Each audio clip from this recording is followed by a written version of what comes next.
সুস্থতা আল্লাহর দেয়া সবচেয়ে বড় নেয়ামত। যখন আমরা সুস্থ থাকি তখন জীবনের ছোটোখাটো বিষয়গুলোকে তেমন একটা গুরুত্ব দেই না, কিন্তু অসুস্থতার একটুখানি স্পর্শ আমাদের চোখ খুলে দেয়। তখনই টের পাই পৃথিবীটা আসলে কত বড় মায়ার জায়গা।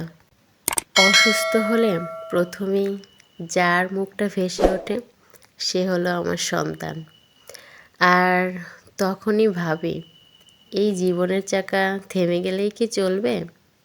আমার সন্তানের হাসি, তার নিরাপত্তা, তার ভবিষ্যৎ, এসব ভাবনা যেন রাতের ঘুম কেড়ে নেয়। আর দ্বিতীয়ত, আমার মতো যার যার স্বামী প্রবাসী তারা হয়তো বুঝবেন বুকের ভিতরের চাপা কষ্টটা ও ভয়ানক একটা আতঙ্ক, যে আতঙ্কটা সারাক্ষণই তারা করে বেড়ায় আর ভাবায় সত্যি কি তার দেখা পাবো, কবে পাবো, তার বুকে মাথাটা রেখে সত্যি কি শান্তির ঘুম ঘুমাতে পারবো, যে কিনা আমাকে ভালো রাখার জন্য তার জীবনের প্রত্যেকটা সুখ বলিদান দিল। আমার একটুখানি কষ্টে তার চোখে ফুটে ওঠা সেই অস্থিরতার দৃশ্যটা কি আমি আবারও সামনাসামনি দেখতে পারবো? কিন্তু সেটা কবে? সত্যিই কি হবে?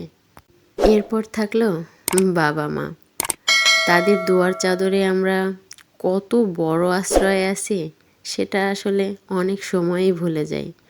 অসুস্থ হয়ে যখন তাদের চোখে চিন্তা দেখি তখন বোঝা যায় তাদের ভালোবাসার গভীরতা কতটা বেশি। ঠিক সেই সময়গুলোতেই মনে হয় জীবনের সকল অর্জন, সকল দুশ্চিন্তা, কোলাহল আসলে কিছুই স্থায়ী নয়।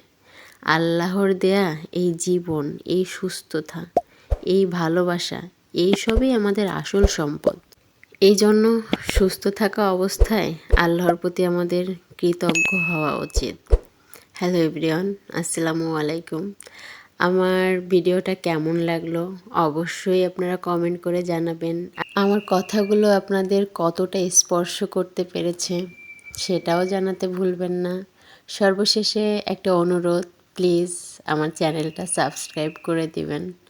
সবাই ভালো থাকেন, সুস্থ থাকেন এবং আল্লাহর ওপর বারবার কৃতজ্ঞ হন।